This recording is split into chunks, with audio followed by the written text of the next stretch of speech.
Hello, welcome everyone. We're just going to take a few more minutes to give people time to join us. It's good to see you all.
Hello, welcome. Can you guys all hear me? Yes. All right.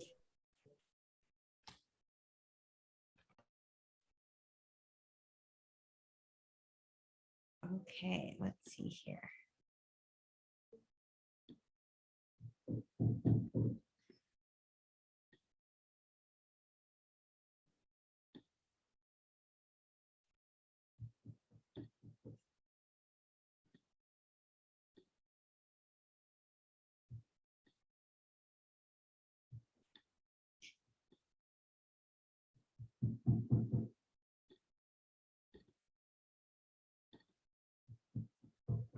Okay, let's go ahead and get started.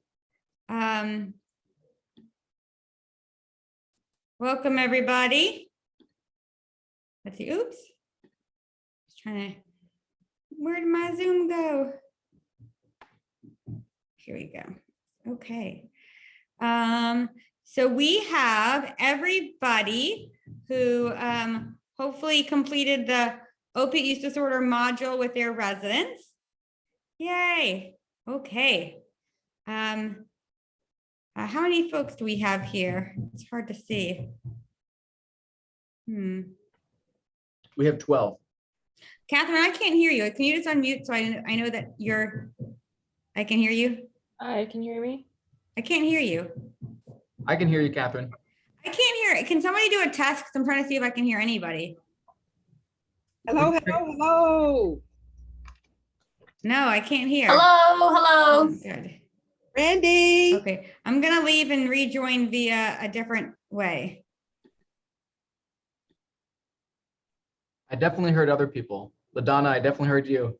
And the last person.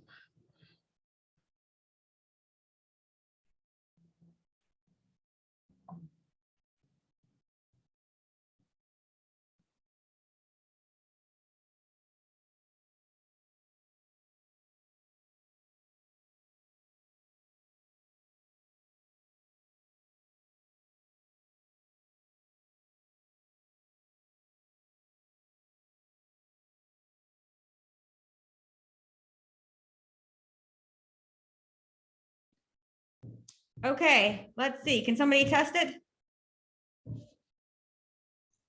Hello, Randy. Welcome back. Anybody talk? Welcome back, Randy. Welcome back. Can you hear?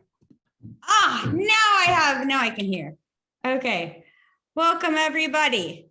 So let me just pull this again. Okay, so basically we're going to use our time to review how the opiate use disorder module went with the residents.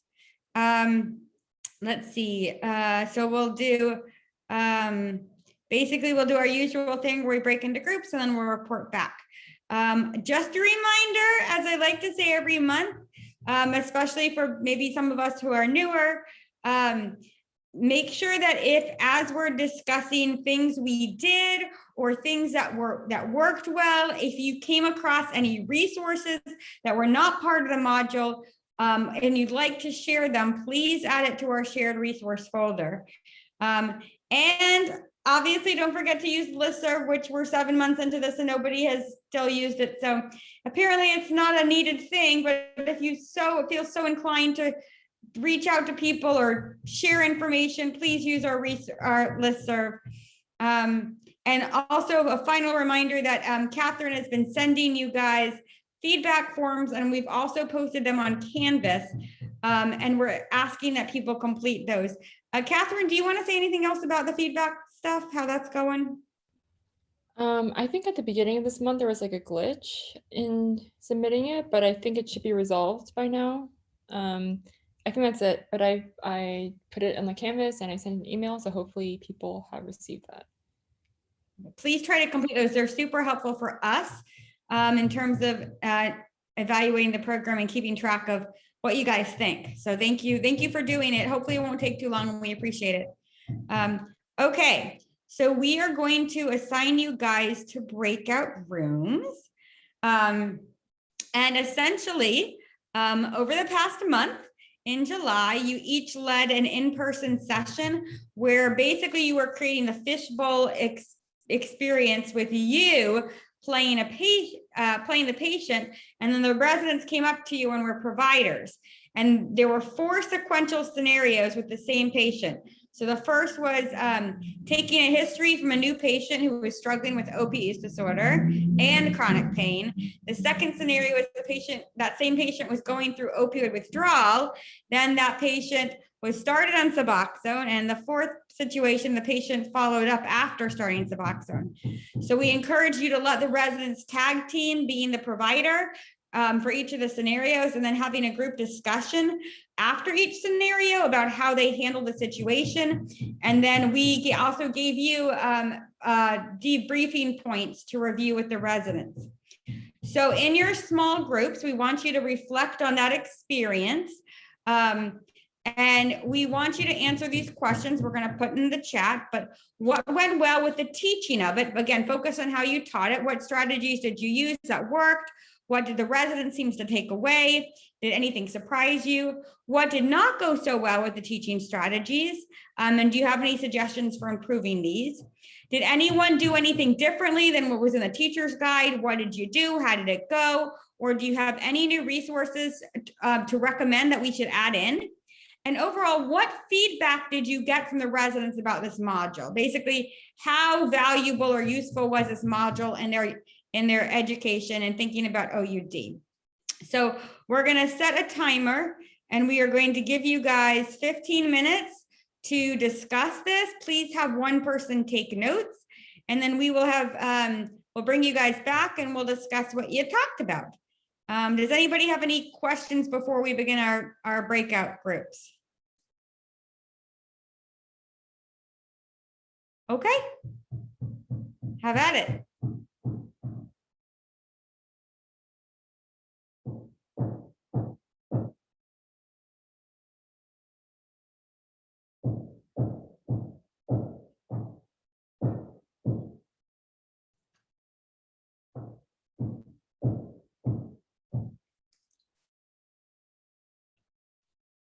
Hey there.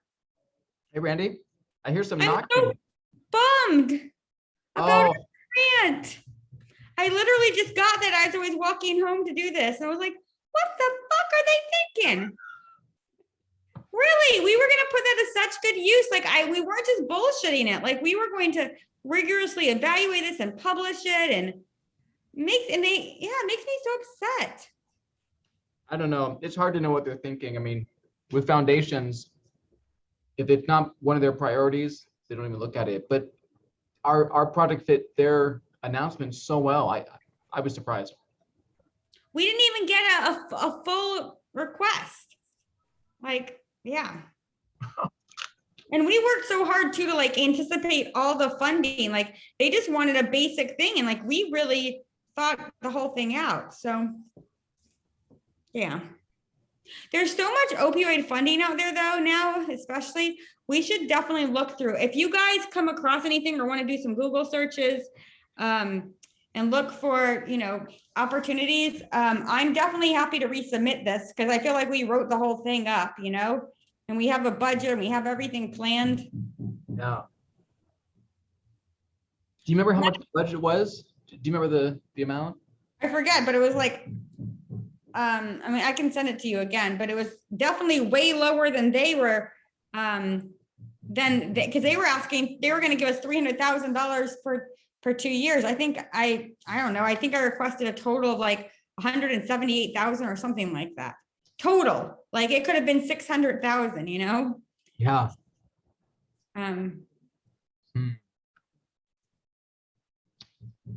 Yeah, if I have some extra time, I can start to search for some grant opportunities. That'd be great. I'm all willing to, put forth the energy to submit it, if we find a good fit. Mhm. How are you guys doing? Doing well. Yeah, Just doing getting ready well. for the semester to start. Yeah, pretty much Catherine, same. when does your semester start? It starts, I think, second week of September. So right now I have my last week of work is this week, and then I'm home for the rest of August, and then I'll be back. It's all gonna fly by. You're gonna get like a month of nothingness though, of just chill time.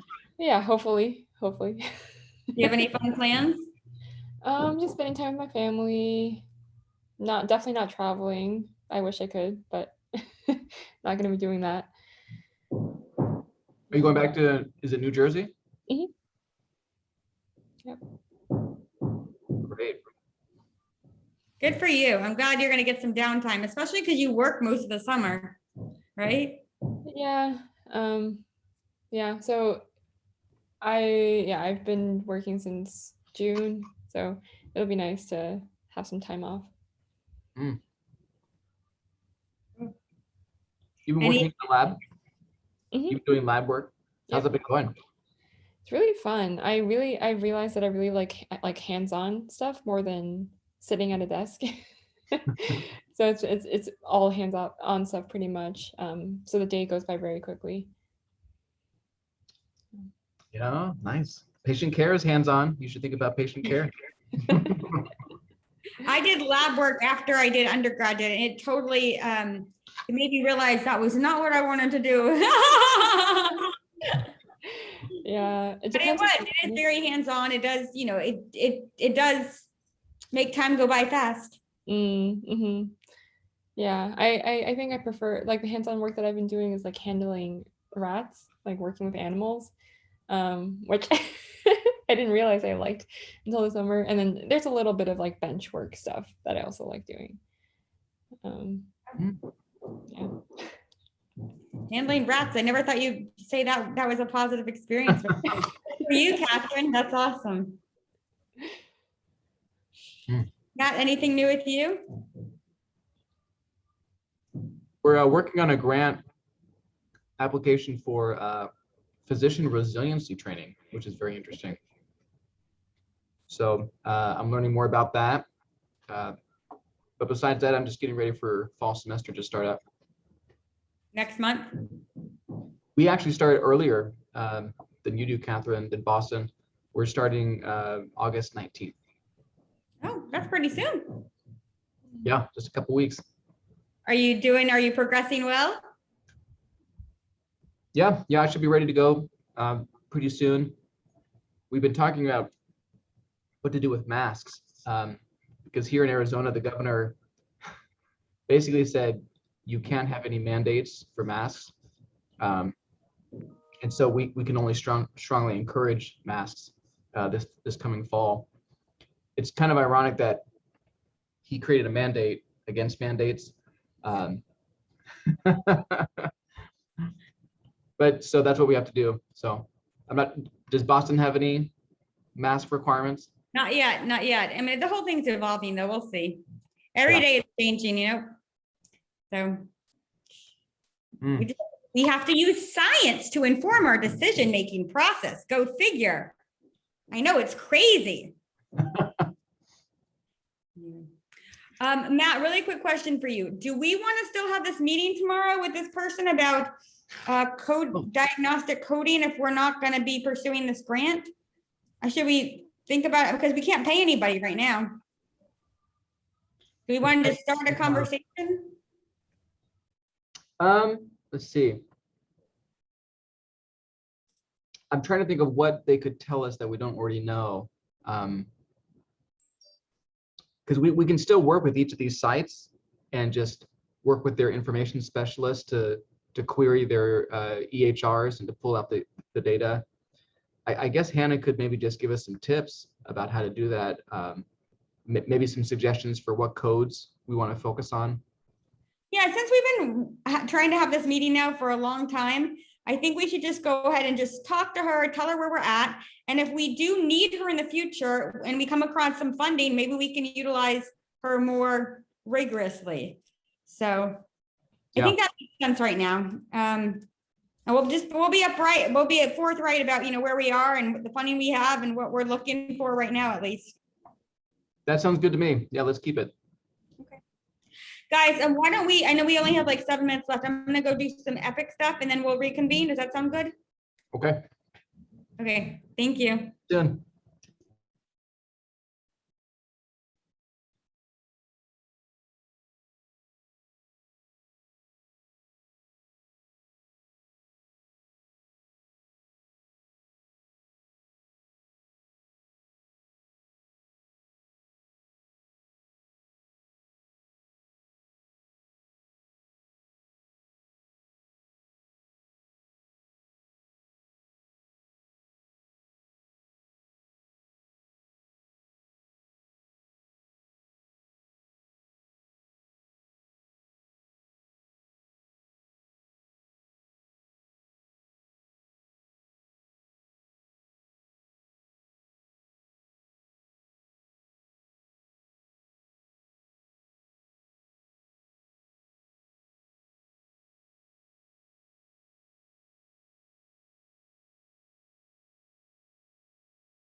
Okay, welcome back, everybody. So we're going to do what we normally do, which is we are going to go around by group and have one person kind of report out what you guys talked about. I'll take notes of any important things we need to follow up on. And if anybody has anything they want to chime in about, this is meant to be a discussion, and it's meant to help each other be better teachers and for us to improve the modules. So let's have our first group go. Here's some notes for our first group. Okay, so what went well in the teaching session? So all of us did the fishbowl type scenario as suggested in some different ways. So sort of two of the residencies, they actually assign the groups like ahead of time. So they assign like, you know, either one residency kind of assigns the patient and provider role about a week before and kind of rotates that through the different sessions. So it kind of takes away the awkwardness of people not wanting to volunteer when you just ask for volunteers in the front. And then another one of the groups, they just assign it, they assign kind of the part of the module that each group was going to go for instead of asking for volunteers. And so that was really helpful. With the fishbowl, we all felt like it overall went well. You know, there are sometimes some difficulties with people engaging, but for the most part, the residents really enjoyed the fishbowl. One really great thing that I heard that one group did that I really liked was that she actually assigns not just the people who play the provider, but the observers, specific things to look for during the module. So for example, we'll assign someone to look for like how many open-ended questions were asked, how many affirmations did they say, how was the treatment plan, and then really lets the residents kind of lead the debrief session because they've been assigned those roles to look for, and it lets them as a faculty really step back. For what did not go so well in teaching session, I think overall we thought this went well, but some of it was participation and engagement of residents, some that are just a little less engaged than than others, you know, not really volunteering or not really kind of speaking up and seem to be not engaged even in in-person sessions. And then did anyone do anything different from the teacher's guide? So sort of how much of the much of the different scenarios we went through varied. So some groups mostly did like 1 and 3 and then summarized 2 and 4. I know our residency, we did 1, 2, and 3, but summarized 4 just because we knew that an hour was really not long enough to get through all of those scenarios if you really wanted to get into depth in them. And then I think the overall feedback was like positive. Many residents really liked doing this session. However, more time would be needed to really adequately discuss everything in depth. I tried to summarize that quickly, so if you guys have any other comments, please chime in. Anything else from group 1? Matt commented that he liked the idea of giving observers checklists used during the fishbowl. It sounds like that was really around motivational interviewing strategies. How many applications, how many open-ended questions? That's a nice way to reinforce MI. Yeah, I'll give kudos to Liana. I think she was the one who has her residents doing that. And I thought that was a really awesome way to engage the observers more. So they're not just checking out during the fishbowl exercises. Yeah, totally. I also like the idea you guys mentioned about having the residents kind of take ownership of the debriefing. How did that work? Can somebody elaborate how that happened? I don't know if Liana's here with us, but if she had mentioned, I can kind of explain what she had mentioned. So she had mentioned that with assigning them the roles, that encourages them to sort of take charge of the debriefing. Assigning them roles meaning assigning them to be like, I want you to look for like how many like open-ended questions they have, how many like affirmations they're giving. So by assigning each resident like those rules to kind of look for during the scenario, they ended up taking over kind of the debriefing a little bit more because they have to talk about kind of what they were observing based on those rules. Yeah, and I think it's important too, like, I mean, you know, there's two things that are happening during this role play. Like one is the motivational interview in itself, but also the two is the strategy, the content, like what decision making is being made about this patient's care.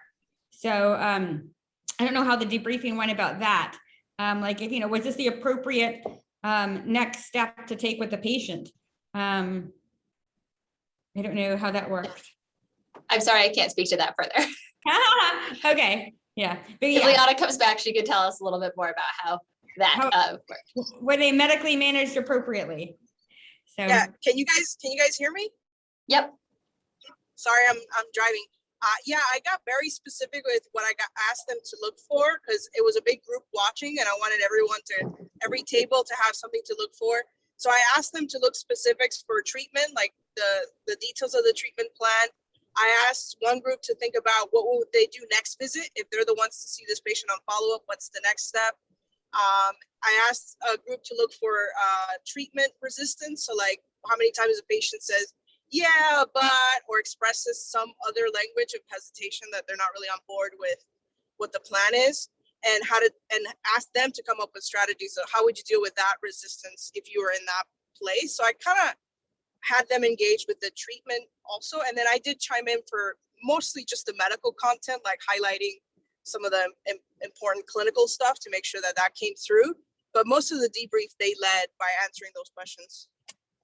great. It sounds like you were very directed, Liana. That probably took a lot of work on your part to identify what very specific stuff you wanted them to address, but it probably made a lot more structure for them, which is great because it gave them some autonomy to then teach each other. I really like too that you then went in and clarified, okay, this was probably the appropriate thing to do at this moment. This is probably the management strategy that would have been appropriate here. So you were reiterating the learning points and not just leaving it up to discussion. And you were very clear, the answers, quote unquote. I mean, there's no one right answer for any of this stuff, but just highlighting learning points is really important. It's a really good way to teach. Cool. Okay. Let's go to group number 2. Hi, I'm Hillary from Lewis Scale. I can speak for group number 2. So one thing actually that 3 of the 4 people did differently or slightly differently is we did the module as a group, and that seemed to go very well. The only slight issue is that it was a little bit time consuming, so one of the groups was not able to get to the fishbowl component. Most of the groups enjoyed doing the fishbowl part together. Our residents did the pre and the post quiz together as well, and they really liked doing that. And we didn't really have any resources or recommendations to add, and the residents enjoyed the module. Okay, so this is the second time we've had an interesting discussion about doing the module together as a group. It sounds like you like doing it that way. I'm curious, how long did it take to do that? Number 1, and how did you do it? Were you all in a room looking at it together? What was that like? In my group, we did it all in the same room. I had like 20 some residents there. And yeah, they seem to enjoy it. We have large screens and stuff for them to watch, and we did the quizzes together as well. How long did it take to get through the whole thing together? The whole thing with the fishbowl, I would say a little over 2 hours, probably. So you did the whole thing, you watched the module, and then you did the application exercise with the fishbowl in about 2 hours. So, was there a reason you decided to do it that way as opposed to giving the residents their own time to do it? This way, I was sure it would get done. You what? Oh, I said I was more certain that it would be done this way. So that's how we did it. Accountability. Okay. Does anybody else want to comment on that? Who decided to do it all together, why you did it and how that went for you? We did it for the first time. We just happened to have an extra hour. And so they had a choice, like if they had already done it, they could show us their certificate that they had already done it. And then it could just be an hour to like go get coffee or finish notes. I don't think anybody took that option, right, Julia? No. So they did it together. They were physically together in a room and just like did it together on the big screen for the first hour. And then we did the fishbowl exercise all together for the second hour. We gave them the option to do it and told them previously to bring their laptops so they could do it individually. And of course, no one did. And so we don't have like a computer lab that they could all go to and do it on their own.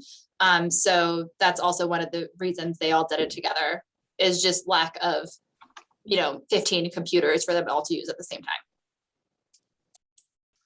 Yeah, we also did it together as a group, and this is we've done it a few times that way. It worked well. They like to be able to ask questions, as it comes up. The only thing this time that didn't work well is that we ran out of time, so we didn't get to the cases, and we're hoping to do it at another session. And that's the first time that that's happened to us. I think they had a lot more questions about the medication and the treatments, and it was a lot of new stuff for them. So we spent a lot more time doing didactics and conversation and didn't leave enough time for the interaction. Yeah. So they were engaged and interested, but there was a lot more discussion, pausing the module, stopping and talking about things that didn't leave us time for our fishbowl. So in our group, we advise that they could do individually or they could do at the group, either a small group up to 2 to 3 or a larger group. And I found that the smaller group works the best, like 2 to 3, because they have time for some discussion, but not too delay. The larger the group was, it took them more time to finish the module, to get back to the full conference room for the second hours of the fishbowl. So I think it's probably better than individual, but maybe a smaller group of 2 to 3 would be best if they plan to do as a group. Wow, there's so many iterations that you guys did. I know, I'm really, this is fascinating. I mean, we had people who basically, it sounds like there was, you as a faculty were leading it and like guiding the whole thing and stopping for questions versus just letting the residents watch it together for an hour versus breaking them in small groups and letting them do that for an hour versus the way it was originally planned, which is having them do it on their own time and then come in. But what I guess what I'm hearing is that there really needs to be some accountability, and that doing it this way, having them do it together, really means that it's going to get done. And you're a little worried that it's not getting done unless you have them do it together, which is really interesting. And I also didn't even think about how a lot of people don't have computers. I guess, I feel spoiled at our residency. Every resident has their own individual desk and their own individual computer. So, and we're not even doing in-person learning anymore. We're doing it all virtual. So are you guys all doing in-person stuff now? Fully back to that? Yeah. So it's so many iterations of how to do this. And it's interesting, the group that is sitting at this big desk, I don't know your names, but you guys said Melissa and Kristen. Melissa and Kristen? Yes. Where are you guys from? Syracuse, St. Joe's in Syracuse. Okay, cool. Well, I think it's interesting. You really didn't have that much time to do the fishbowl, but it sounds like you sparked some really great engaged conversation by just going through the module together. So, whatever teaches them, you guys can always come back to the application. I hope you do. But it's just really interesting to see how people are choosing to do this. I'm wondering, after this experience, are you guys thinking about continuing it to do it this way? Like have them do it as a group? That's really how we've been doing it consistently, doing the pre-test together, which generates some questions, doing the modules together. It really has led to, we just are doing this with, well, they were interns and now they're second years. We're kind of shepherding one class through this. And I think it's led to a lot of engagement and discussions. Yeah, we have done it both ways, but they seem to like doing it better as a group. And I do think that there's been more accountability. The other thing that's interesting to me when I've talked to them about them doing it individually, you know, they'll rush through the, they won't really watch the videos, they'll put it on high speed. You know, the things we imagine residents would do. We do And that then, too you know, when we're learning, right? Like, Right, it's just right, yes. you prioritize other things. Maybe you're doing the dishes or folding your laundry. You know, I mean, True. it's reality. So It's true. But this it's way we know we have their attention differently. yeah. It's such a different model of teaching. I mean, you basically, as a teacher, you're really not standing there lecturing to them. You're playing a video or you're playing a module and letting them watch it and then talking about it. Mhm. Anyway. Well, I wonder also for you guys, I mean, I know everybody here has different levels of addiction expertise, but how does that feel when you're really not the one teaching the material and you're just kind of letting them do something on their own? Does that feel, how does that feel for you guys? I think it's worked really well because it gives us things to jump off of. And, you know, so on the behaviorist in our program, each of the physicians are able to talk about their own cases and kind of weave it into the modules and the things that come up in terms of the teaching examples. And we can talk about how this applies to our system and how Right. we've encountered these scenarios and then kind of, you know, use that as a jumping off point. So I think it's nice because the curriculum is handed to us. So it takes a lot of the work out of the didactic stuff, but still allows us to kind of make it personalized to our system, our area, our patients. So I think it's been great. Yeah. This was helpful. I'm just gonna kind of also foreshadow a future. So STFM has started reaching out to us and asking us what we're gonna do with these modules, you know, come December 31st. And, you know, the goal of all this whole curriculum is really to allow people to access it nationally, meaning all residency programs and interdisciplinary partners and stuff. So, you know, we're going to be collecting a lot of, I mean, we're collecting this now from you, but we're also we're probably going to ask you guys to participate in a focus group at some point to share some of this stuff, because essentially what we want to do is we want to give people pearls of how to use this. You know, we're going to open this up to, you know, 400 plus programs, and they're going to want to understand like best practices and things like this are super helpful to know, you know, that like, hey, you can have them do this on their own time, or you can do it this way. So this is really, really helpful. Andy. Yeah. Oh, I'm sorry to interrupt you. I just had a question for the group. Because I agree with you that this is very interesting. The modules were designed originally to be completed by individuals, but it sounds like it really is beneficial to do it as a group. I'm curious if we were to redesign the modules so that they were to be done as a team, as a group, would you guys have any recommendations for how they can be changed? Like, so for example, the knowledge checks or questions, they're really for individuals. Maybe we could insert times where there could be group discussion questions and we could pose those with, you know, directly inside the module. Any ideas like that for how we could revise these? I think if you kind of change, I mean, part of the pre-test and post-test is to determine whether they've learned anything. But the possibility is that you give a pre-test and give the answers right away and discuss the answers so that really becomes, you know, basically a vehicle to discuss, you know, the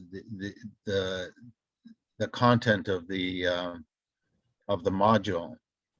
So it may change that whole concept of pre and post test. Yeah. But I see a value in that. Yeah. That's go ahead. Who's gonna?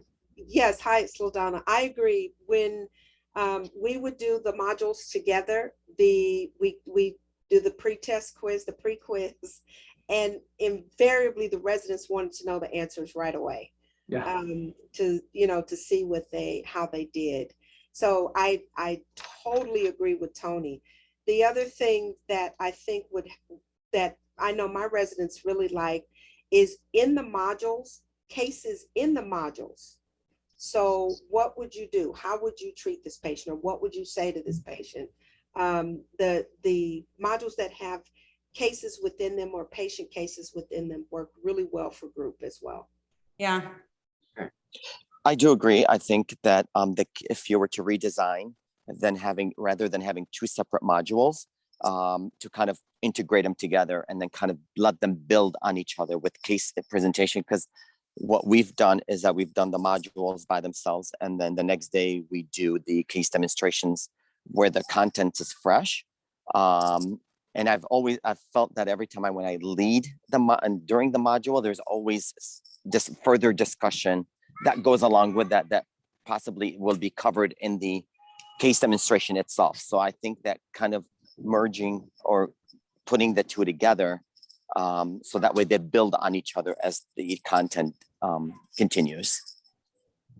So what, just to be clear, what you're saying is you're kind of reiterating what other people are saying, integrating cases into the module. So there's discussion that takes place into. Correct. Yeah.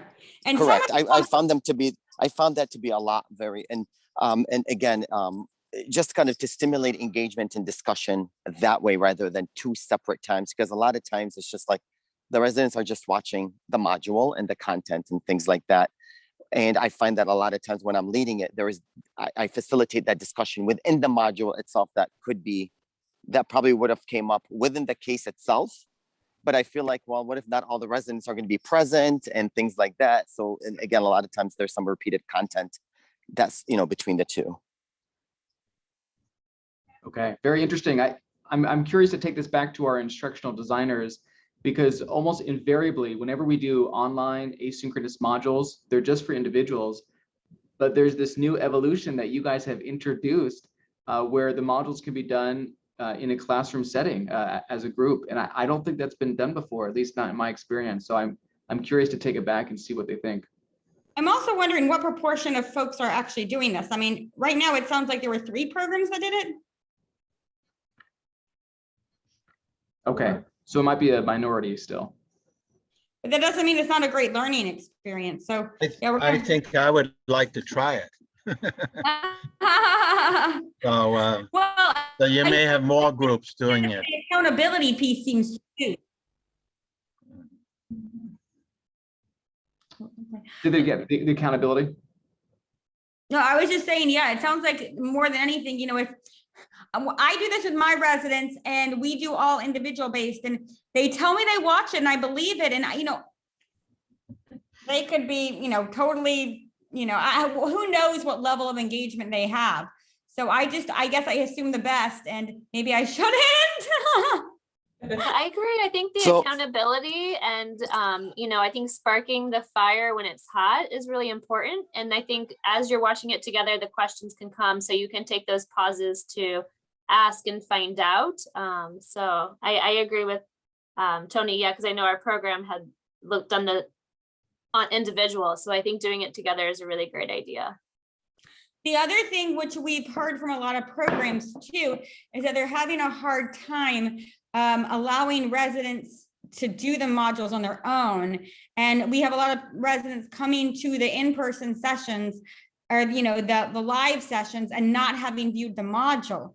So, that's a problem. And, I know every residency program has their own restrictions with didactic time, and you do what you can.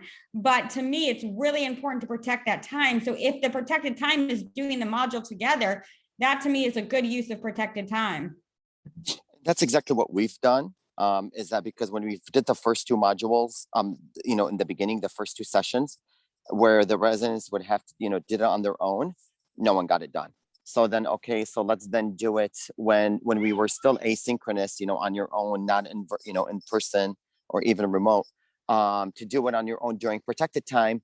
It was about half and half. And now that we've incorporated, we all sit down and do it together, there's been a lot more engagement that way. And I found that, for the last 2 sessions, they've been a lot more robust and a lot more engagement from the residents, and because everybody's doing it together and facilitating that discussion together as questions come up during watching the module. So for the last 8 months now, we've been kind of trying every 2 months, trying to kind of figure out a good system. And I think we finally like this way that we've been doing it has found to be more helpful for our setting. But all throughout the whole time, you know, for the last probably six modules, it's been all protected during protected time. That's great. Thank you. I can just say for our program, because we give them protected time within didactics to do the modules. And the completion rate is very low, like maybe less than 25% of our residents who complete it. And of those who complete it, depending on the way our didactic is scheduled, if they did the modules maybe 2 or 3 weeks ago, they don't recall everything that was in the module when we have this live session to a group. So as I'm hearing the other participants here talk about doing it together, watching it, not only the accountability, but having it fresh in their mind and then having a discussion immediately after watching a educational material seems really useful. Because, you know, even when you give them protected time, yes, the accountability sometimes isn't there. But then also application when it's not applied immediately when you're learning something too, I think is also a struggle. Cool, this is really helpful. Thank you. I just want to make sure we have time for every group to go. How many groups do we have left? One group, I think there are 3 groups. Okay, group 3, why don't you go ahead and go? Sorry for your delay. Bridget, you're the spokesperson. All right, so I'll go for our group. So unfortunately, it seems like our group did not have as positive experience as the other 2 groups. I think the good was that we all agreed that the information was invaluable. It was really great and something that should be known, but we all felt it might have been a little bit dense, and maybe possibly part of the reason that all of our residents may have not gotten everything because there was so much information. It seemed like a lot of us, when we were doing it, some of us had just one faculty doing the fishbowl and presenting, and some were fortunate to have 2.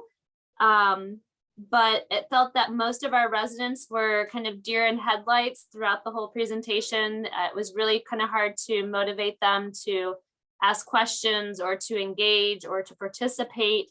We just kind of had a low participation. We think that maybe for this type of wealth of information, maybe the fishbowl might not have been the best option, because we all felt that it would have been better to more do a review with the residents and making sure that they understood it before they were actually able to apply it. We also thought maybe something that could be helpful is that breaking it down into more than just one presentation. So to cover everything in 1 hour, I don't think any of us really kind of got through it all and feeling good with that. So maybe breaking it down into different series could be helpful. And then maybe the last series or the last lecture doing the fishbowl application part. And one interesting point that somebody brought up was that the residents actually questioned, you know, hey, why are we doing this? We don't prescribe MAT in our clinics, MAT in our clinics. So there was kind of a little bit of a push off. So maybe, you know, doing more of an introduction and focusing and discussing the relevance of why it is important for outpatient practice could be maybe a little bit more helpful for the next time. I hopefully that covered everything that we went over. Yeah, that's helpful. So it sounds like feeling like there's too much information and it was very new for people, and a lot of people felt it was not applicable to their work. Yeah, and I think for both sides, I mean, I think if you don't already have that understanding of MAT, especially with opioid use disorder, I think it can be daunting, not only for the faculty provider, but also for the resident. So it just seems like a lot of information to take in if you're not already accustomed or used to it. Yeah, and I bet that's hard if you don't do it, if you're not doing it, you're in your clinic, you're like, what is all this? I just want to kind of expand a little bit on that, because that is something that we don't have in our organization. And there's no one in our faculty that does math. We're all very familiar with it, have heard of it as a faculty, but we don't do any application of it. And so a lot of my residents had questions about like, what is it? Why is it important? And just even like the withdrawal symptoms. So we spend so much time talking about like, how do you treat withdrawal? Because that was something they weren't familiar with. And I think also, I think someone had mentioned that they're doing this pilot on like one class, like the intern class or so. Like, and I have in our residents, the way we're implementing this is there's different levels of learners. And so there were a lot of questions that came from the audience. And I know as someone who did this module and did this teaching for my program, I was someone who was not familiar with math. And so there were a lot more pre-work that I had to do beyond the module, clicking on the resources and reading up because I'm anticipating questions from the audience. And we had actually spent a lot of time just kind of engaging on the questions that the residents have and didn't get through all of the cases. And this is where I think it'll be really beneficial to maybe breaking this down a little bit even further on the module into like 3 different sessions. And so I think what I'm hearing too is that like moving forward, one of the things we can be recommending to residency programs is, I think Julia was sharing some of this in the chat, is the idea that, if a program really doesn't have an established curriculum, and a lot of this is new information, there might need to be, the program might need to tailor it. So one, there's some motivational component to this, like, why do I need to learn this type of stuff? And how does this apply to my future work as a clinician? Why is this important? And then maybe because the information is so new, breaking it up into several sessions and not, and layering the learning. So it feels more learnable and it's not so much at once. And for programs that are more, have been doing this for a while, they've exposed to it, you don't necessarily need to do the motivational piece, and you might be able to go through the information more quickly, and it's more of a recap and maybe a little bit of extending what I already know type of thing. So yeah, I think this is good advice to give to different programs as they're picking up the modules and trying to understand what to do with them. Yes. Thank you. And also, Matt, one thing I just thought about when May was speaking for more of a conference type setting would be to have the pre-quiz where we could print it out. Sometimes when learners take that pre-quiz and they don't get the answers, and then we go through the module together and they're taking notes, and then they take the post quiz, they're excited because they got it all right, all the questions right. That's something also to consider as well. And also just to reiterate, so the point of the questions, it's not just to get the answers right, but it's also to what's the word I'm looking for? Not preempt, but basically when you're jumping into the module, it's to get you to think about how to focus, what's the word I'm looking for? There's a word for this. You like expose people to something, and you get you give them. You're cueing them. Like priming? Wait, what is it? Priming. Priming. Priming the brain so that when they get all this information, they start to focus on certain things, and then they feel like they've learned those points by the end of the module. Right. So that's a part of the adaptive learning. If they do the pre-quiz and we're going through the module together, we're answering the questions, going through the module. Then by the time they get to, which I saw worked really well when we did it all together, they learned something as they were going through the module and the questions, and they thought it was exciting that they actually learned something and got them right. So that's a piece of that adaptive learning, with us all together and the discussion. So that's a nice way to do things. Yeah, I mean, make the questions print outable, and then people can use that. The other thing is most of the modules, and I'm not sure if this one had it, I forgot. Did it have a one-pager associated with it? This one did not. Okay. No. I tried to put one-pagers with most modules, and I'm a big fan of one-pagers because to me, residents get a ton of information. They don't want to go and look at the whole module again. But if they can keep one page with them and they can take notes on it during the module, that becomes like their guide moving forward. Then they have something to refer to as they're learning more about OUD. They can keep building on that. It just gives them something tangible and very succinct. So it feels, it feels more, less overwhelming. So if you have one pagers, you want to make one pagers, I think they're a really good way for teaching purposes. Randy, there was a really good table in the module at sort of the end of the module that had like all of the treatments kind of talked out and like, you know, plus pros and cons and stuff. But that if you could actually just turn that into a table to add to the supplemental material, I think that would be great, because you can't really copy and paste from slides in the module, but there was a really awesome table that you guys put in. And if that could be made into a one pager, I think that'd be really helpful. Can you tell me what the table it was again? It was a table like near the very end of the module. I can like screenshot it and email it to you. But yeah, it was one of the last slides that was in the slide set. Okay, cool. But that's what I did, Julia. I screenshot it. So. Yeah, that's a good idea. I thought about screenshotting it because I couldn't copy and paste it to make it into my own module or like own like template or like one pager. The other thing is as we go into the next module, which we're about to go into, inpatient management of OUD, there is like a whole handout for the residents that kind of has like a summary of everything. So that'll be kind of that'd be nice to give them. Okay, we need to wrap up because it's past 4. Thank you guys for all of your thoughts. Such an interesting discussion. We are going to move on to our next prepping for the inpatient management of OUD portion.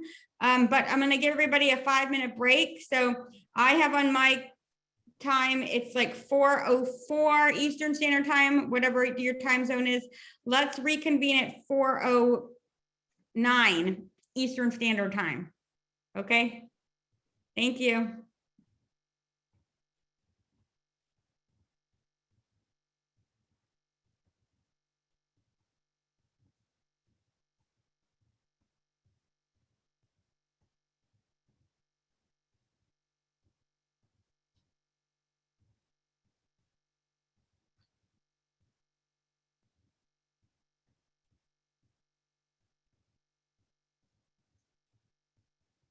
What did they go over last week?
Okay, welcome everybody.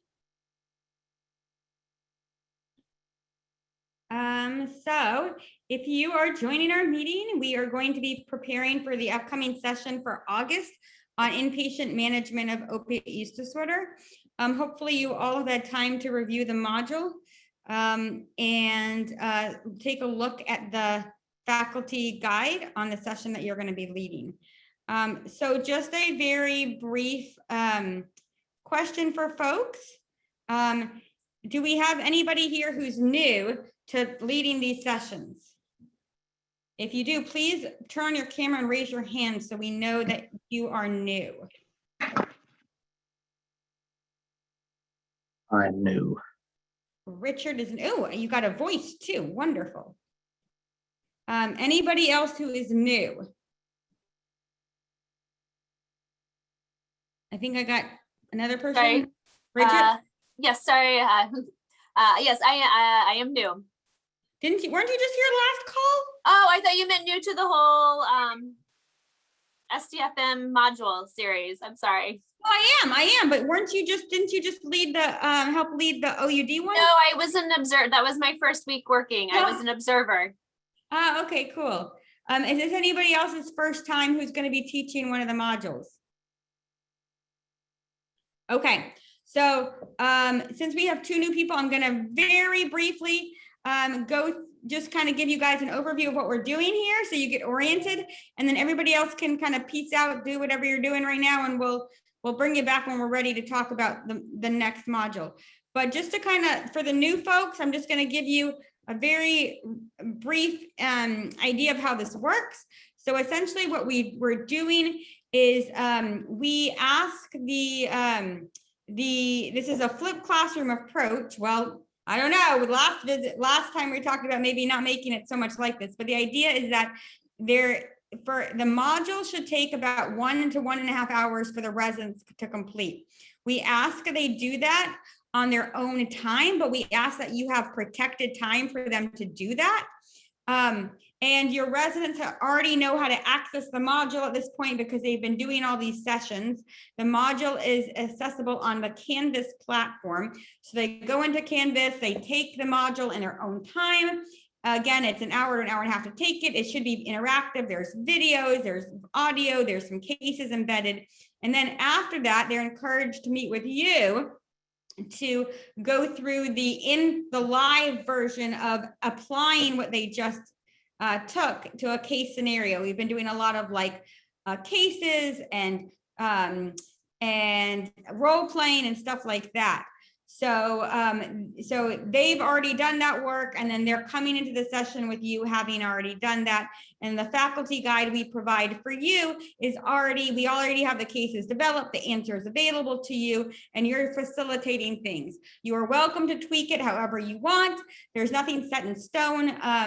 But we do, encourage you to use the faculty development guide that we are giving you in case, if you want to, or as much as you want to adhere to it.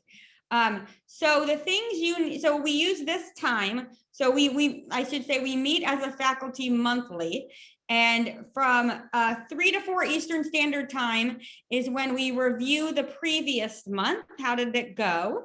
So next month, when you come back, when you join us again next month from 3 to 4 Eastern Standard Time, we're going to review how it went. And then we use our 4 to 5 Eastern Standard Time hour to prepare you for the next month. So that's what we're doing right now, is we're preparing you for the August session.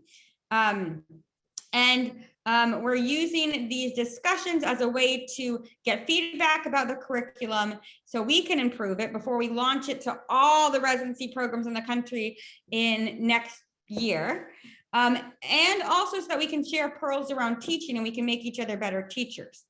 So a few things you need to be aware about as faculty is, one, the Canvas website is where you log on, and where the residents log on to take the module.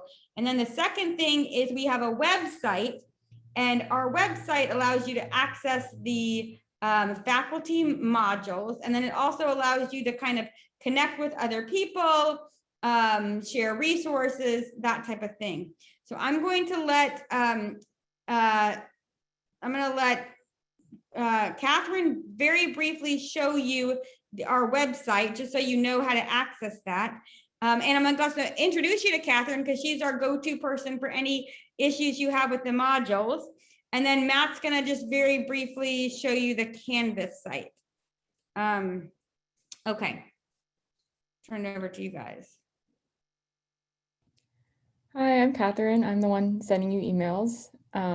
So for the new people, I will just briefly go over the website. So this is the website, and I link it in every email that I send under my name, so you can find it there.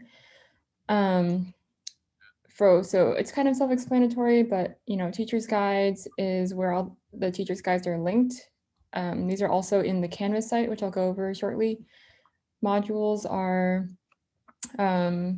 this is where the registration link is if you need to register any new residents. But I think right now, most of them are registered. And meetings, we have the Zoom link here. I also send that out in the email, but if you need it in another place, this is where it is. And pilot sites, I think this is the tab where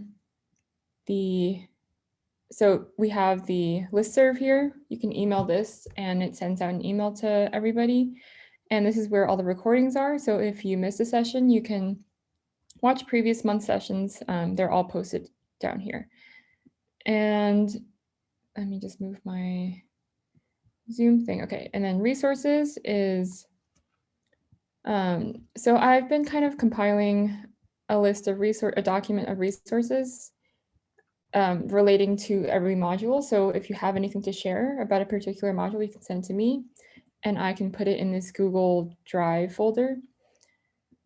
And lastly, we have contact. So this is where our emails are, and yeah, so that's the website. And then just very quickly on the Canvas site. So I like to go to canvas.instructure.com and then I log in here. And then the modules are, let's see. So once I am in, it's gonna take a bit to load. Okay, so once I'm in, there should be a course that you can click on, and then on the left-hand side, I don't know why it's not loading, but on the left-hand side, it just says modules. It's pretty self-explanatory, and it just brings you to both the interactive stuff and the teacher's guides. And then I've also been putting the surveys and the feedback forms onto the Canvas as well, which you can also get through the emails that I send, but they're also there to be more convenient. So I'm not sure why it's not loading, but hopefully you all are able to access it. And of course, with any questions, you can email me and I'd be happy to answer them. So is there anything else you wanted me to cover? I think you kind of touched on this briefly, but you guys are also going to get, Catherine's going to be sending you feedback forms to complete this month. So please make sure you do that as soon as you can, because the immediate feedback will remain in your brain and it helps us improve things. For the new folks, what questions do you have about residents taking the module, you doing the faculty portion of this, the overall structure of things? Any questions? No specific questions. Okay. How about you, Bridget? No, it's interesting to hear from the last time whether or not we want to consider having the individual residents do it, watching modules by themselves or doing as a group. So I think that'll be something our program will talk about. And we're going to break you guys into small groups to talk about planning this next session. So you can talk about what that might look like too, doing the different versions of this. So let's go ahead and move on. So everybody can wake up from whatever other work you're doing. And we are, as a group, going to talk about this next session. So I hope you got a chance to look at the module. If not, please make sure to go through it. So we're talking about inpatient management of OUD, and this is probably going to be building off the last session for a lot of people on managing OUD, kind of more from an outpatient perspective. And this one also gets into pain management on top of patients who have OUD, which comes up a lot So I want to let you guys know, if you're looking at the teacher's guide now, again, you can pull this up on the website. So basically what you're gonna find is that there's cases, and then there's also, the cases have answers to them. And this is for you, obviously. And then you will need to print out just the cases for the residents without the answers embedded. There's also a lot of other resources that you will find for the teacher's guide. There's a PowerPoint slide deck that has handouts for the residents that you should give them access to. And this highlights the most important parts from the module. There's algorithms and charts on starting, continuing, and tapering buprenorphine and methadone. There's a section on how to take a brief inpatient opioid use disorder history. There is a table on who is most appropriate for buprenorphine versus methadone. There's also a nice chunk of slides on how to manage acute pain on patients on MAT for OUD.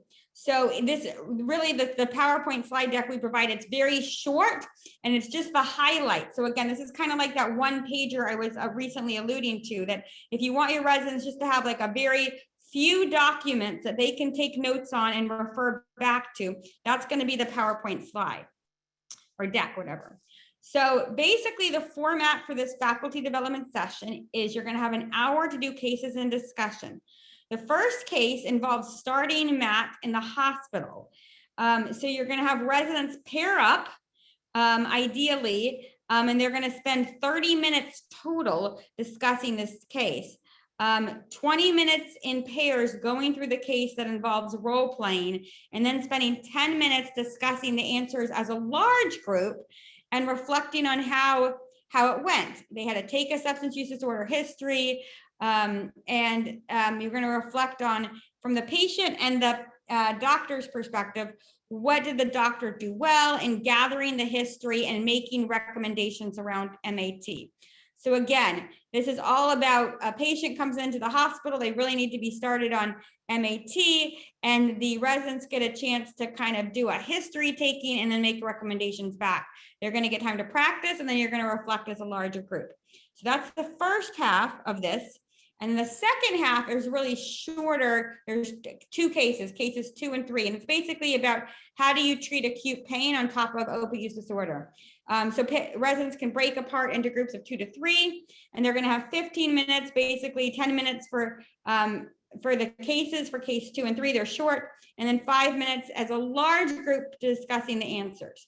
So again, basically you're going to do this 2 ways. You're going to have them break off and do case 1, then come back and reflect, debrief, and then break off for case 2 and 3, come back as a large group, reflect and debrief. So that's the way it's set up. So take a look at the cases, take a look at the handouts, start thinking about how you're going to be doing this with your residents. And we're going to give you 15 minutes in a breakout session to discuss these questions.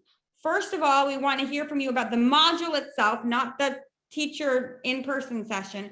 But what did you think about the module? Please give us feedback about the module. And then, and also, do you have any questions about the information? Because this is a time to teach each other too. If there's anything that you're not clear about, we want to discuss what's in the module. And then the third question, we want you to look at the teacher's guide, and we want you to read through it and discuss it. And what do you think of the activity? And do you have any changes or adaptations for revisions? So we're going to give you 15 minutes as a group to do those 3 questions, and then we'll reconvene and debrief together. Any questions before we break you into small groups? Okay, so it's like 4:24 Eastern Standard Time. We'll end up coming back together around 4:40 Eastern Standard Time, and we'll talk to you then.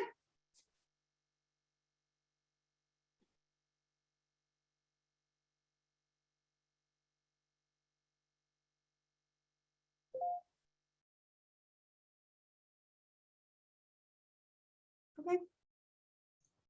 Anything we need to talk about, team? Catherine, how's attendance?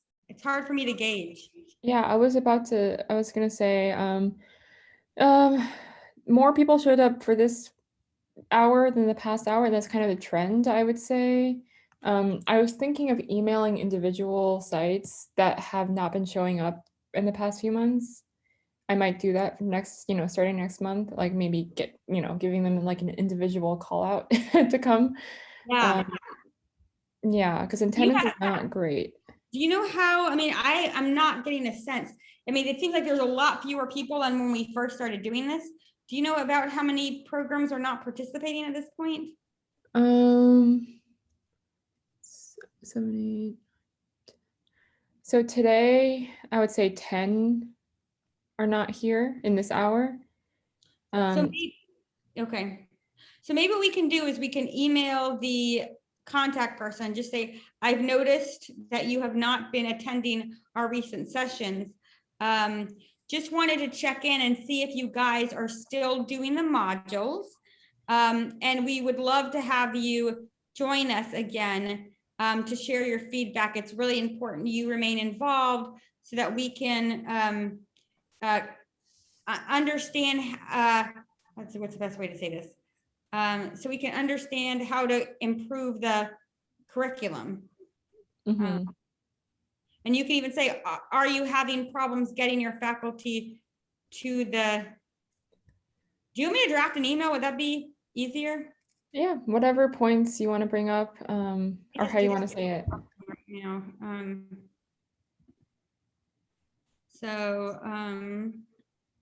Just gonna, let's see.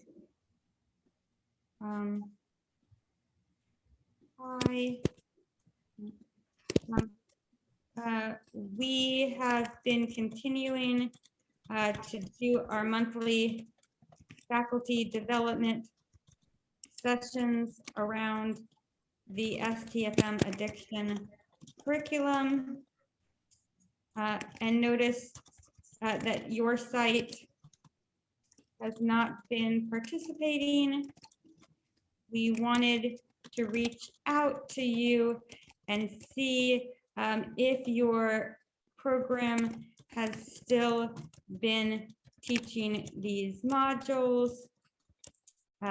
We would certainly love to get feedback from your site so we can continually improve the modules before we launch them nationally in 2022.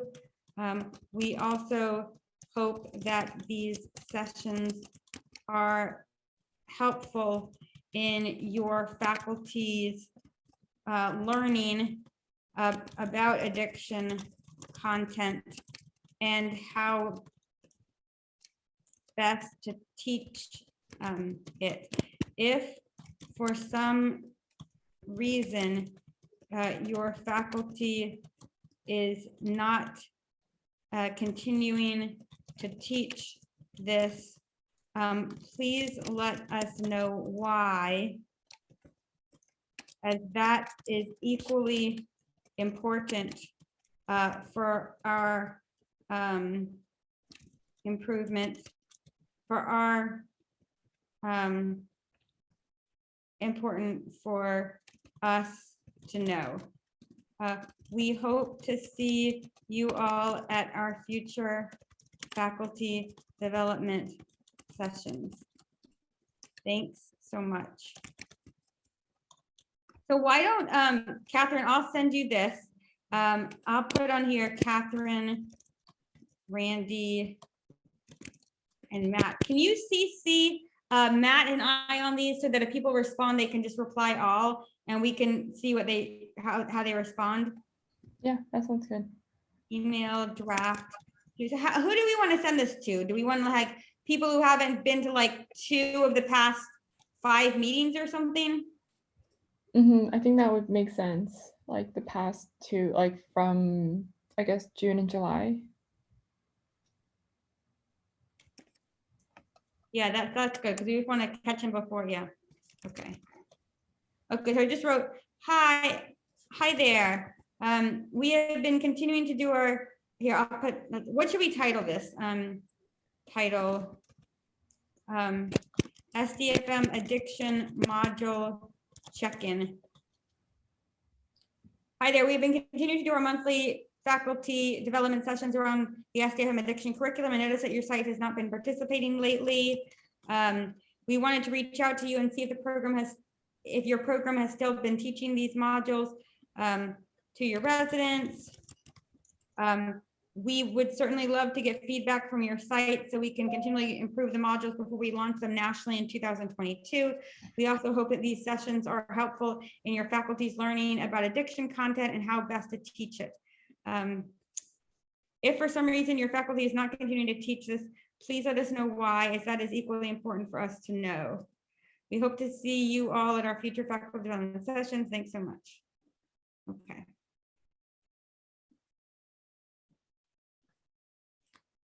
Okay, thank you for doing this, Catherine. Yeah, thank you. Anything else we need to talk about? Randy, I'm just curious your thoughts about the sites doing the modules together as a group. It's really interesting what they've decided to do, but it makes sense why. Yeah, I just had no idea residents had such poor accountability. I mean, maybe I'm blindsided to our residents, but I feel like they do it when we ask them to. They're super motivated, but who knows what they're really doing, you know? I don't know, I think we should see how it evolves. Yeah. I agree. It might be something to consider for future modules. I'm going to bring it up with Katrina next time I see her.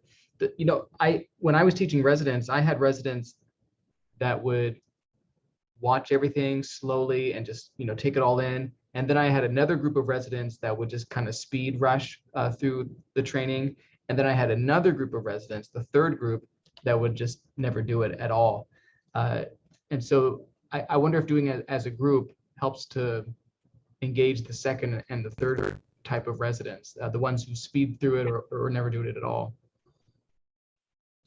Well, yeah, and I think as we're learning, I think, you know, what I want and I'm hoping to do with all of this is like after we kind of evaluate this and like listen to the recordings and do some qualitative analysis, we can come up with like one pagers of tips and like pearls for people. Like, this is what we learned, like consider doing it this way. And this is benefits. So yeah, we'll see. That'll be an interesting paper. We need a grant to formally evaluate it. So if you guys have extra time and you're just like Googling things, let me know if you come across anything. I know you're right, because we've got hours of video now that need to be analyzed, and that just takes time. Oh, time and money. And we need money to help with all the things that we laid out in our budget. I mean, it's, yeah. Okay. Talk to you guys in 7 minutes. Sounds good. Okay.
Okay, welcome back, everybody.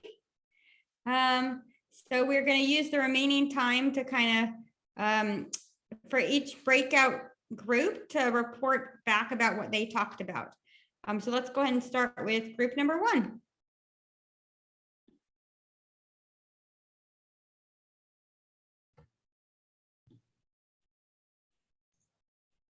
Randy, we were group number, Bridget, we are group number 1.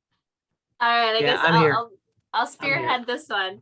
So ours was an interesting group. We have a, correct me if I'm wrong, a clinical psychologist, 2 licensed certified social workers, and another medical provider.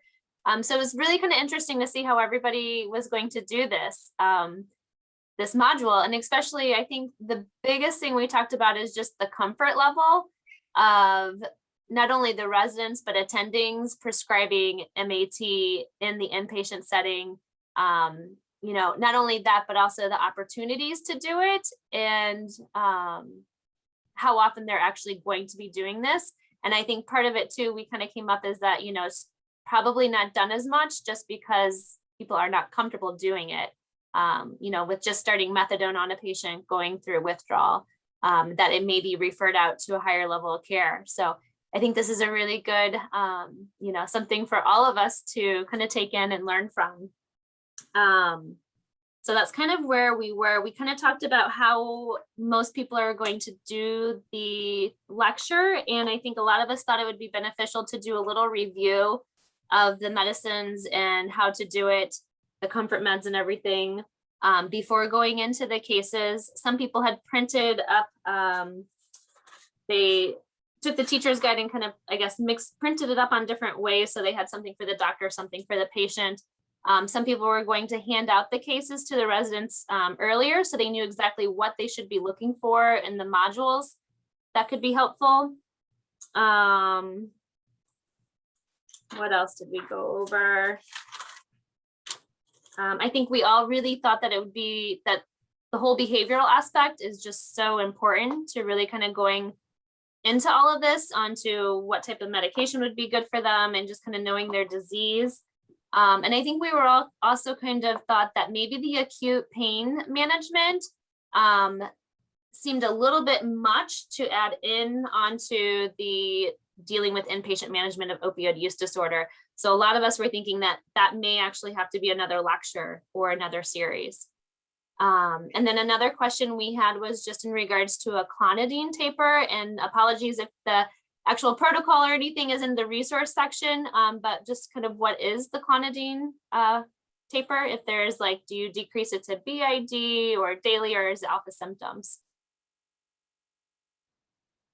Yeah, so there's no one right way to do a clonidine taper.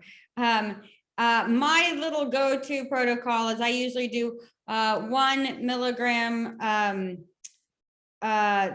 TID for 2 days, then BID for 2 days, then QD for 2 days.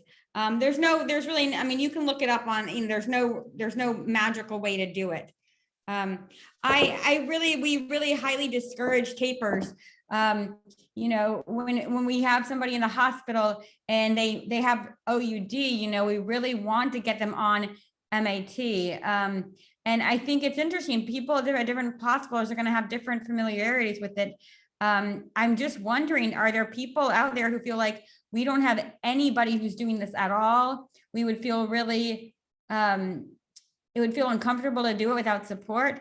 You know, I have so many reactions. I don't even know how to respond. It's like, you know, to me, it's a shame, because if a patient is not started on this, it's just like, it's more harm than by trying to start them on it and following a protocol. Because, you know, if untreated OUD, they're not going to stay in the hospital and they're going to relapse. So it's just like, you know, it's like, we need to be doing this and we need to get it out there. And I'm wondering how many places like feel like they just do not have the resources to do this, because it might be reality, and it's a really shame. It's a real shame. Yeah, and those were our sentiments too. You know, I think, you know, we realize that, you know, harm risk reduction is so important for these patients, and it's so helpful But then again, I think, it's just normalizing it and getting it on board with everybody, and comfort levels are kind of the big things. I think our current practice is that we use a addictionologist in the hospital for our inpatients. But I think due to their own, deference, they tend to then suggest Suboxone or methadone sort of after they leave the hospital rather than during the time that they at the hospital. So that may be a conversation that we should have with them if we're not totally comfortable to have them start, that prescribing when they're in the hospital.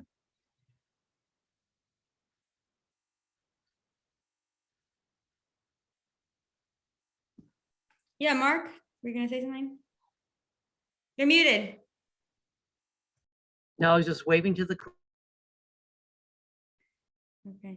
Yeah, and I think, oh, you're muted. Yeah, it's okay. I agree with Tony. I rarely see patients that are referred to us for SUD treatment that are started on buprenorphine in the hospital. It's very rare. But even if they're not even referred to you, I think there's this idea that like, we need to start something, whether we taper it off and they're not continued on it, not ideal, Right. Definitely. The idea is long-term treatment, getting them into an outpatient setting, but we should be starting. I mean, I don't know if you guys are doing like CWAP protocols in the hospital, or we're giving people benzos to manage their alcohol withdrawal. But I think that's probably more widespread, but it's a similar philosophy. You watch the module, I've talked about this 5,000 times. We treat their hypertension, we treat their diabetes. We need to be treating their OUD. Untreated OUD is going to be a person in withdrawal who's not comfortable and not going to stay there. So I know I'm preaching to the choir here, and it requires larger systematic change. I'm wondering if people have access to psychiatrists who might feel more comfortable doing that, or any other colleagues you can reach out to. At our health system, we're blessed to have a lot of people, and we actually started doing buprenorphine training, waiver trainings among the hospitalists to get people more comfortable. And we contacted the hospitalists, we contacted the psychiatrists, we tried to get them on board. They were very open to this because they keep seeing it over and over and they didn't know how to do it. So, I'm wondering, if these modules might be something you share with your colleagues, and even forming committees about how to do this in your hospital, because it's so important.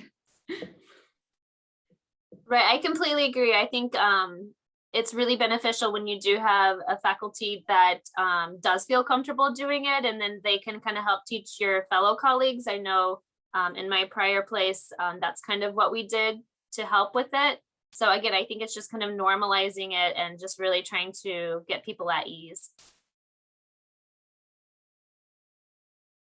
Because it is scary. I think when you first start doing it, it's definitely can be scary.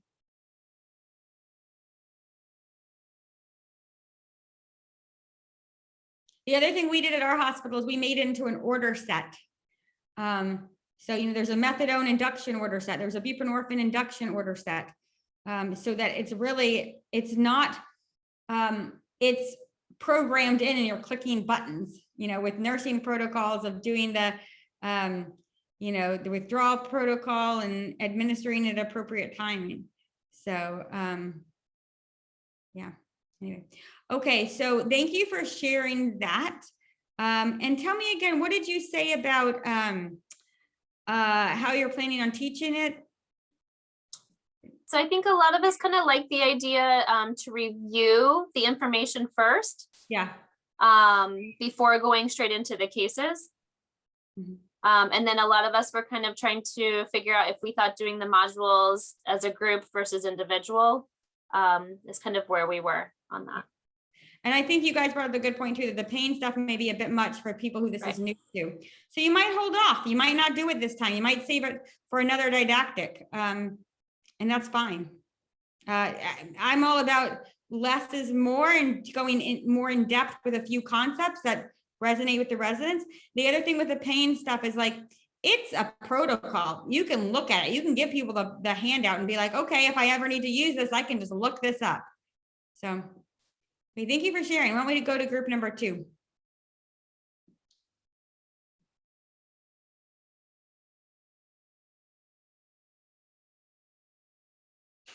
Claire, Melissa, Kristen, M. Holoman, Richard.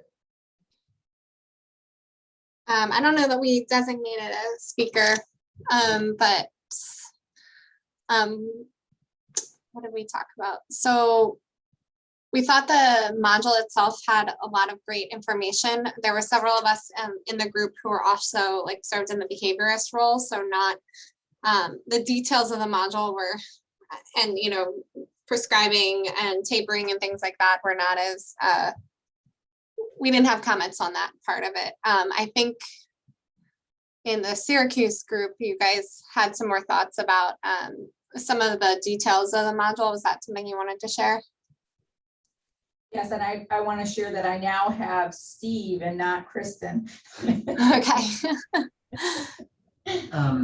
Yeah, so, I mean, I thought the modules were great. I was sharing with my group, you know, probably 2 years ago, I, as a family medicine faculty, I wanted to get my Suboxone X-waiver training. So I did, and was immediately kind of tagged by the hospital as like the hospital expert for doing inpatient Suboxone. And anyway, I paired up with a pharmacist. We don't have any addictionologists or anybody that really deals with patients that are withdrawing in the hospital. So we came up with sort of what Randy, what you were talking about, which was creating a whole order set, you know, sort of similar to an alcohol withdrawal order set. We have all the patients that are admitted get screened for opiate use disorder. If they score positive, then we put them on the protocol that the nurses then can do the COWS scoring and then contact the hospitalist or the resident to initiate, and the nurses can actually just give the medication based off the COWS scoring. And we found that it totally decreased the number of patients, you know, assaulting staff members and leaving AMA and bounce backs to the ER with worsening infections and things like that. I was sharing that I think we were a little skittish because, you know, it was our first time doing it. It was me and a pharmacist. And you know, we were probably a little bit lower doses than some of what, you know, you have on your order sets, but we've actually kind of increased ours kind of since then, just due to experience. And then I got all the faculty basically to become, you know, X-waiver trained, and we actually expanded that to the other hospitalist group, because what happened was, you know, they basically would end up calling me to send in their discharge medication at the pharmacy, you know, as a bridge script until they can get into the to the Suboxone clinic across town. But it's really worked great, and we've seen it a lot. And I kind of shared that a lot of these patients really know exactly where they're at in their withdrawal, and how much Suboxone they actually need in order to control their symptoms. So I found that just sitting down with them as they're in the early stages of withdrawal has really been helpful to, you know, kind of bargain with them and be like, okay, I am going to take care of you. I am not going to make you go through this withdrawal. I'll use whatever medications I have to at whatever doses to keep you here, to keep you comfortable, to get the treatment you need. And once they kind of trust you, you know, then, you know, they're kind of more willing to work with you, knowing that you can, you know, use the medication. And it's a safe medicine. So I found that in my use, you know, if you're giving it too early, or we had one guy that was probably, you know, had somebody bring in some heroin and shot up in the bathroom and then went into another acute withdrawal. So he ended up leaving. We couldn't get on top of his withdrawal, but you know, I think this is excellent. I love the fact that you brought in the pain issue with this. And granted, you probably could use a whole other session, but I find that that's really important, and just splitting it out into 3 times a day, you know, can really be helpful for them, feeling like they're able to get a little extra Suboxone spread throughout the day when they feel like they're needing it. And obviously the data that it works better 3 times a day for pain. So I don't know, that's what I have. So Thank you for sharing all that. Yeah. So yeah, I'm glad you're starting to do this and helping it grow and helping spread the word. And I'm all for getting it more systematized. You know, I think that the easier we can make it in, you know, built into a system, so there's less like having to think about things. It's just an order set. We're checking boxes. The nurses are doing the, you know, cow score. It's just like, it makes life easier and it makes it feel doable. Yeah. Absolutely. Happy to share whatever with anybody that needs anything, just shoot us an email. Okay, cool. Would we want to go on to group number 3?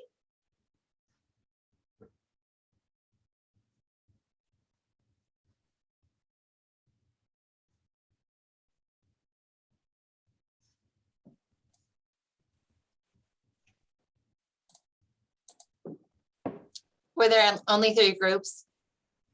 Okay, great. I think we're group number 3 then. Sorry, we forgot which number. So on the feedback on the module, I think we all really liked the layout of it, how it was very clear with like the 4 kind of points of the module, the goals, kind of an overview, and then in depth with all of those, and then kind of a wrap up, reviewing it, especially for people who this may be their first time going over like opiate use disorder in the inpatient setting. It was like very clear. The practical tools and decision trees were also really helpful for continuing, our residents continuing to use them. One comment on like a Canvas issue was that some of the slides that had like the flow diagrams or the things that you had to click on to make additional stuff pop up, it wasn't really clear that you had to click on it. So you may accidentally just click next without opening that and missing that information. So just making it really clear when you're expected to click on the diagrams. I think one that I recall is like where it has like the circles of like, that's it kind of in a flow chart, and you have to click on those and open them up. And then another just small point on the module is everywhere pretty much has generic names except for Dilaudid. Maybe consider changing Dilaudid to hydromorphone in the places that it has that. Some suggestions for further things to add. One of the things that came up was maybe not necessarily going into it like a long discussion of this, because it may be more like advanced addiction medicine, but adding that there is possibilities to transition from methadone to bup, and that is an option, and maybe some resources on how people can do that, because I think one of the comments was sometimes people are scared to start methadone because they feel like the patient can never successfully transition to buprenorphine. And so even though that may be a more like advanced topic, writing that that's an option would be helpful. And on the teacher's guide, I think that we all really liked how this was laid out this time, with doing kind of like having them do a role-playing case for the first one. And then in the last 2, just having them kind of review the case without role-playing, as we've had mixed reviews in the past with them doing role-playing for all the cases and then sort of getting bogged down in the role-playing and not really getting the meat of like the medical discussion. Right, so can you say that last point again? You're saying that. Yeah, so people, some of the cases in the past have been all role playing. So like there's a patient and then there's like the patient and the provider, and it looks like in this teacher's guide. So the first case is like a role playing case where, so they can have that role playing case where someone does like plays the patient and the provider. But we liked that the second 2 cases were more of just like the residents thinking about the case presented and discussing how we would want to manage it. As in sometimes with the role playing, the residents get really bogged down in like doing the role playing appropriately, and sometimes don't necessarily get to like the medical learning and like which should be the meat of the case. Yeah, so that's great. I think it's important to bring it up, because I think as teachers, we have to balance the communication component and the MI and the connecting with the patient, which is super important, with also the teaching of the of the medical information itself.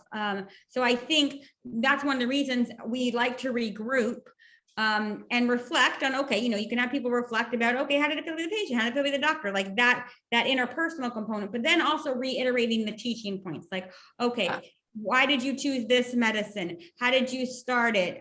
What made you think about this one versus this one? So I think it's really important to highlight that stuff along with the interpersonal skills that they're developing too. I know this is a lot of stuff we're teaching them, but you know, I think thinking about it in those two ways is can be helpful.